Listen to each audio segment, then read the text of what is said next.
നമസ്കാരം. മലയാളി പ്രേക്ഷകർക്ക് ഏറ്റവും പ്രിയപ്പെട്ട താരദമ്പതികളാണ് ബിന്ദു പണിക്കരും സായ്കുമാറും. നിരവധി ജനപ്രിയ സിനിമകളിലൂടെ പ്രേക്ഷകരുടെ ഹൃദയം കീഴടക്കിയവരാണ് ഇരുവരും. വില്ലനും നായകനായും സായ്കുമാർ തിളങ്ങിയപ്പോൾ ഹാസ്യ കഥാപാത്രങ്ങളോടെയായിരുന്നു ബിന്ദു പണിക്കർ ശ്രദ്ധേയാവുന്നത്. 2009-ലാണ് സായ്കുമാറും ബിന്ദു പണിക്കരും വിവാഹിതരായത്. ഇരുവരും ജീവിതത്തിൽ ഒന്നായ വിശേഷം ഏറെ സന്തോഷത്തോടെയാണ് മലയാളികൾ ഏറ്റെടുത്തത്. ആദ്യ വിവാഹബന്ധം വേർപിരിഞ്ഞ് 2 വർഷങ്ങൾക്ക് ശേഷമാണ് സായ്കുമാർ ബിന്ദു പണിക്കരെ വിവാഹം കഴിക്കുന്നത്. ഭർത്താവിന്റെ മരണശേഷം സിംഗിൾ മദറായി കഴിയുകയായിരുന്നു ബിന്ദു പണിക്കർ. കല്യാണി എന്ന ഒരു മകളാണ് ബിന്ദുവിനുള്ളത്. കല്യാണിയുടെ വലിയ പിന്തുണ താരങ്ങളുടെ വിവാഹ ജീവിതത്തിനുണ്ട്. കല്യാണിയും ഇവർക്ക് ഒപ്പമാണ് താമസം. ഇപ്പോഴത്തെ തങ്ങൾക്കെതിരെ പ്രചരിക്കുന്ന ചില വാർത്തകൾക്കെതിരെ രംഗത്തെത്തിയിരിക്കുകയാണ് താരങ്ങൾ. ഒരു യൂട്യൂബ് ചാനലിന് നൽകിയ അഭിമുഖത്തിൽ സംസാരിക്കവെയാണ് ഇതേക്കുറിച്ച് താരങ്ങൾ തുറന്ന് സംസാരിച്ചത്. സിനിമാ മേഖലയിൽ നിന്നുള്ള പരിചയമാണ് ബിജുവുമായുള്ള വിവാഹത്തിലേക്ക് എത്തിയത്. 1997-ലായിരുന്നു വിവാഹം. 10 വർഷമാകുന്നതിന് മുമ്പ് അദ്ദേഹം വിട പറഞ്ഞു. അതോടെ വലിയ രീതിയിലുള്ള ഗോസിപ്പുകൾ ആളുകൾ അടിച്ചിറക്കാൻ തുടങ്ങി. ഞങ്ങൾ തമ്മിൽ പ്രണയമായിരുന്നു, കരുതിക്കൂട്ടി കൊന്നതാണ്, എല്ലാം നേരത്തെ പ്ലാൻ ചെയ്തിരുന്നു എന്നൊക്കെയാണ് പറഞ്ഞതെന്നും ബിന്ദു പണിക്കർ പറയുന്നു. ഞങ്ങൾ തമ്മിൽ യാതൊരു പ്രശ്നവും ഉണ്ടായിരുന്നില്ല.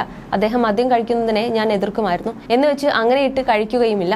എല്ലാം സിനിമക്കാരും രാത്രിയാകുമ്പോൾ കഴിക്കുമല്ലോ, അതുകൊണ്ട് പറയണമെന്നേ ഉള്ളൂ. പിന്നെ എന്റെ അച്ഛൻ നല്ല രീതിയിൽ കഴിക്കുന്ന ആളായതുകൊണ്ട് എനിക്ക് അത്ര ഇഷ്ടമുള്ള കാര്യവുമായിരുന്നില്ല. ഫിക്സ് വന്നിട്ടാണ് അദ്ദേഹം മരിച്ചത്. കഴിക്കുന്നത് കൊണ്ട് ഇടയ്ക്കൊക്കെ ചെക്കപ്പ് ചെയ്യിക്കുമായിരുന്നു. എന്നാൽ അങ്ങനെ അസുഖം വരുന്ന ആളായിരുന്നില്ല ബിജു. പനിയൊക്കെ വന്നതായി കണ്ടത് വളരെ അപൂർവമാണ്. എനിക്കാണ് പ്രഷറും കാര്യങ്ങളും ഒക്കെ ഉള്ളത്. അങ്ങനെ ഒരു ദിവസം ലൊക്കേഷനിൽ വെച്ചാണ് ഷിവറിംഗ് വരുന്നത്. BP കൂടിയതാണ്. അവർ തന്നെ അരൂരിൽ ലക്ഷ്മി ഹോസ്പിറ്റലിൽ കൊണ്ടാക്കി. എനിക്ക് ഫോൺ വന്നതോടെ ഞാനും പെട്ടെന്ന് അവിടെ എത്തി. പിന്നീട് ഞാൻ K. മധുസാറിന്റെ പടം ചെയ്തുകൊണ്ടിരിക്കുമ്പോൾ അദ്ദേഹത്തിന് വീണ്ടും പനി വന്നു. ആശുപത്രിയിൽ കൊണ്ടുപോയി ആക്കുന്നത് ഞാനാണ്. ചെറിയൊരു പനിയേ ഉണ്ടായിരുന്നുള്ളൂ. അമ്മയെ ആശുപത്രിയിൽ കൂടെ ഇരുത്തിയിട്ടാണ് ഞാൻ പോകുന്നത്. തിരിച്ചു വരുമ്പോൾ കാണുന്നത് ഫിക്സ് വന്ന് അദ്ദേഹത്തെ എല്ലാവരും കൂടി എടുത്തോണ്ട് പോകുന്നതാണ് കണ്ടത്. അന്ന് രക്തവും ഛർദ്ദിച്ചിരുന്നു. അന്ന് അദ്ദേഹം വെന്റിലേറ്ററിലായി. 34 ദിവസത്തോളം വെന്റിലേറ്ററിൽ കിടന്നു. പക്ഷെ തിരികെ കിട്ടിയില്ലെന്നും ബിന്ദു പണിക്കർ പറയുന്നു. എനിക്ക് ആ സമയത്ത് ബിന്ദുവിനേക്കാൾ കൂടുതൽ പരിചയം സത്യത്തിൽ ബിജുവുമായിട്ടുണ്ട്. ബിന്ദുവിന്റെ അടുത്ത് സംസാരിക്കുന്നതിനേക്കാൾ കൂടുതൽ സംസാരിച്ചിരുന്നത് അദ്ദേഹവുമായിട്ടായിരുന്നു. ബിജുവും ഞാനും തമ്മിൽ ചെറിയ റിലേഷനുമുണ്ട്.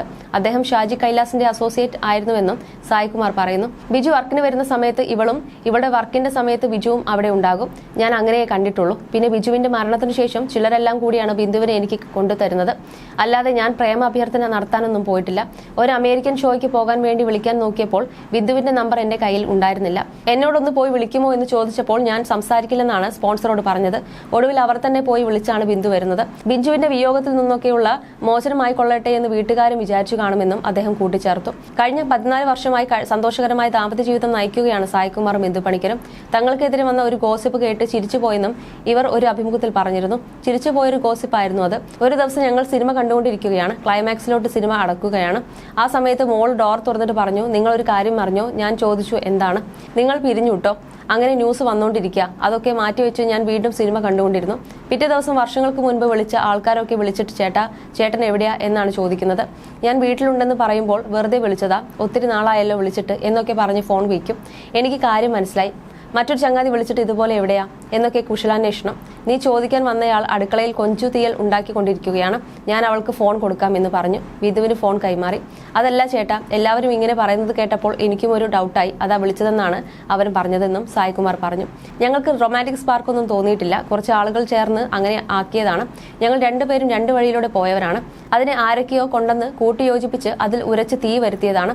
വന്ന സ്ഥിതിക്ക് അത് ആളി കത്തിക്കോട്ടെ എന്ന് ഞങ്ങൾ വിചാരിച്ചു. അത്രയേ ഉള്ളൂ എന്നും സായ്കുമാർ പറഞ്ഞിരുന്നു. സിനിമയിൽ സജീവമായി അഭിനയിക്കുന്നുണ്ടെങ്കിലും നടക്കുന്നതിനടക്കം ബുദ്ധിമുട്ടുകൾ താരദമ്പതിമാർക്കുണ്ടായിരുന്നു. പരസ്പരം പിടിച്ചിട്ടല്ലാതെ കാലെടുത്ത് കുത്താൻ പോലും പറ്റാത്ത അവസ്ഥയിലേക്ക് ഇരുവരും എത്തിയിരുന്നു. ഇത് പലപ്പോഴും സോഷ്യൽ മീഡിയയിലടക്കം ചർച്ചയുമായിരുന്നു.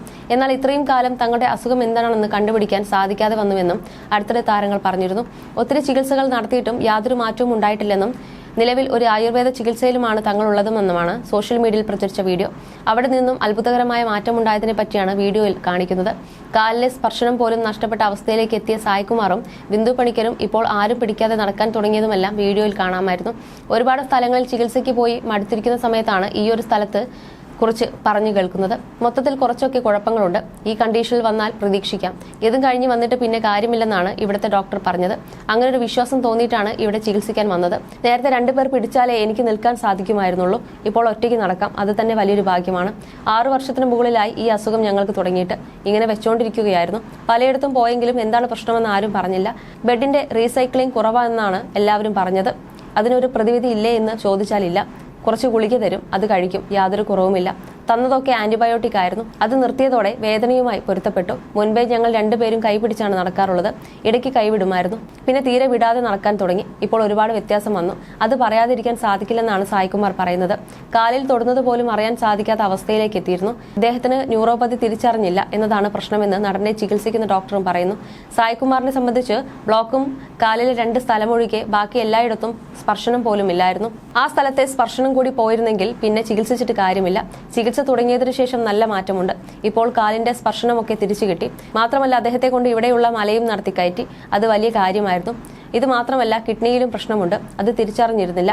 ആരോഗ്യാവസ്ഥ കൂടുതൽ ഗുരുതരമാകുന്നത് ഇവർ അറിഞ്ഞിരുന്നില്ല. ബിന്ദു പണിക്കരുടെ കാര്യത്തിലും സമാനമായിരുന്നെന്നാണ് ഡോക്ടർ പറയുന്നത്. അസുഖത്തിന്റെ കാര്യത്തിൽ ഞങ്ങൾക്ക് അത്രയും ഒത്തൊരുമയാണെന്നാണ് തമാശയായി നടി പറഞ്ഞത്.